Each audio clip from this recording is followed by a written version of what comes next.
Bonjour à tous et bienvenue sur la chaîne. Alors aujourd'hui, on va faire un cake aux olives et au jambon. J'espère que vous entendez le four derrière, ça ne vous gênera pas. Parce qu'une petite astuce, quand j'allume mon four, je ne fais jamais qu'une seule chose à la fois, surtout quand c'est des longues cuissons. Donc là, par exemple, j'avais envie de manger une pizza parce que je sors du travail, qu'il est tard et que je suis fatiguée. Donc j'ai enfourné une pizza avec, j'ai mis des cuisses de poulet. Et là, je vais mettre le cake aux olives plus des feuilletés industriels. Parce que comme ça, j'allume mon four et je fais 3 ou 4 recettes différentes. Et ça me fait économiser surtout de la consommation. Et au moins, après, j'ai plus qu'à réchauffer. Ça va beaucoup plus vite. Et c'est tout prêt pour la semaine. C'est plutôt cool. Et puis comme ça, je fais mes cabas du midi. Allez, donc pour cette recette, il nous faudra 100 g de farine, du sel, du poivre, 10 cl d'huile d'olive, 10 cl de lait,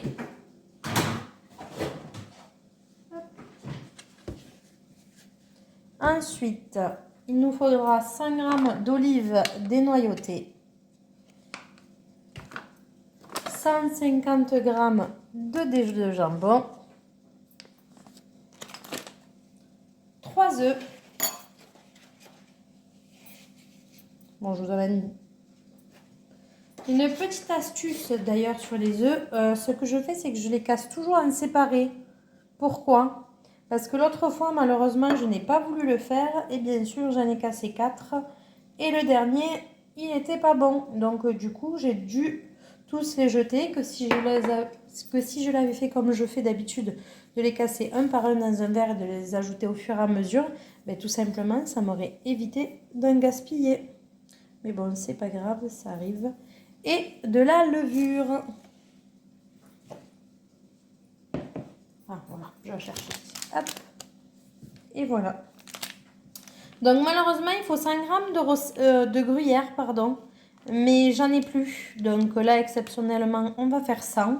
Mais après, vous pouvez en rajouter si vous en avez. Et vous pouvez toujours, et comme d'habitude, je le dis dans toutes mes recettes, surtout customiser ce qui vous arrange selon vos goûts. Là, par exemple, moi, je mets 150 g de dés de jambon. Si vous voulez en mettre plus, vous pouvez. Je mets 100 g d'olives, vous pouvez en mettre plus. Vous pouvez faire des variantes avec des légumes, par exemple des champignons ou des courgettes. Vous pouvez faire un peu tout ce qui vous fait envie.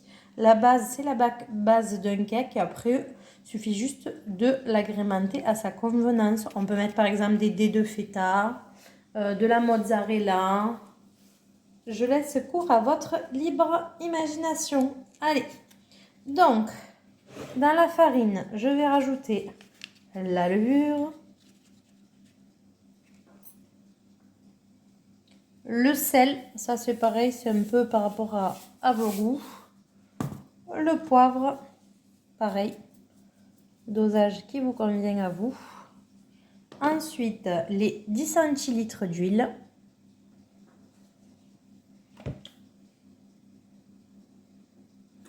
Alors là, je fais un peu à l'œil, parce que c'est une recette que j'ai l'habitude à faire. Après, si vous préférez mesurer pour faire exactement, vous pouvez aussi. Les 10 cl de lait. Ça, c'est pour donner un petit peu de moelleux. Pareil, si vous trouvez que la pâte elle est trop compacte, vous pouvez rajouter du lait. Ça apportera du moelleux. Ensuite, les 3 œufs. Hop. Les dés de jambon.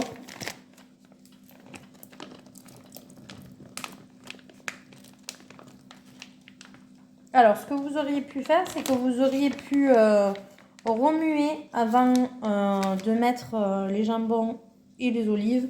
Moi, je remue avec, ça ne me dérange pas.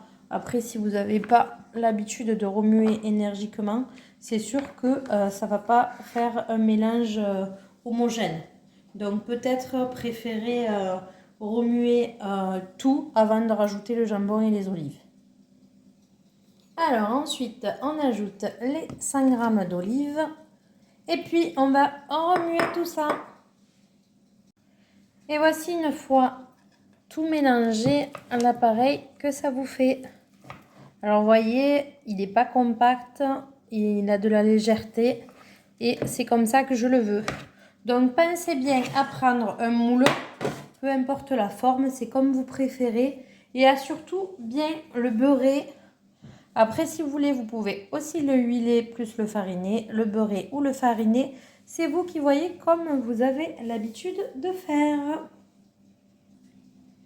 Alors, on va ensuite l'enfourner thermostat 6 à 180 degrés pendant 40 minutes à peu près. Après, à vous à surveiller selon la puissance et votre four. C'est comme d'habitude. Chacun a un four différent.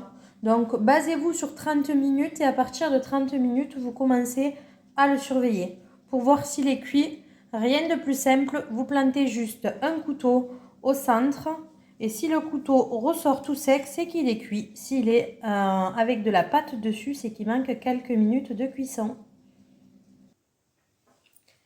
Et voici le résultat après cuisson. Il faut le laisser refroidir dans le moule comme ça. C'est plus facile de le démouler quand déjà il est froid. Après, ça dépend aussi de la texture de votre moule, si vous utilisez un moule en silicone ou pas. Je vous souhaite un bon appétit, régalez-vous bien, à bientôt pour une nouvelle recette et n'hésitez pas à vous abonner ou à me mettre un pouce, ça me fera plaisir. Bonne journée à vous, au revoir.